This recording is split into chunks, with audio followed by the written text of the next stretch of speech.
বন্ধু শুনো স্কুলে গেছিলাম না তো জাহান্নামের 7 নাম্বার দরজাতে উই দিলাম যে গরম পড়ছে মানে কাপড় চোপড় খুলে আলাই তুই খুলস না কে তুই কি সেরি আমার যে বডি সেরা না দেখলে লইয়া দৌড় দিব তুই এটা কামের কথা কইছিস গরম হইছে তে কি হইছে রোদুর সাথে কি হইছে বিয়া করুম আবার বগলো যাই যে রোদ পড়ছে মইটাই যাই নাকি ওলারে দেখি শীত মধ্যে বিয়া করাম এ ভাই এই এই কিসে আব্বা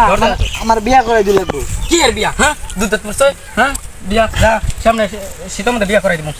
না আব্বা আর আজকে আমার গরম মধ্যে বাতা ঝুলে লেগে কেউ নেই আমার বিয়া করে দিলে লাগবো তোর যে মা মরছে 6 বছর ধরে আমি 6 বছর ধরে কেমন সহ্য করতেছি না আব্বা আমার বিয়া করে দিলে লাগবো সহ্য করুন না গরম আব্বা যাই একটা বছর সহ্য কর একটা বছর সহ্য কর না আব্বা আমার বিয়া করে দিবে আচ্ছা যা বিয়া করাই দিব যা যা বন্ধু আমার তো বিয়ে ঠিক গেছে গা আর কিরে গরম করতে না বাতাস দিব বন্ধু তুমি রাতে বাতাস খাবা নাকি কি করবা দেখো বালা ফিরে জানি মায়া ডাকারা ওই যে চিনাস না ওই যে শিখছে পড়ে আমরা সাধকটা যে 6 জনের 7 পাইলাম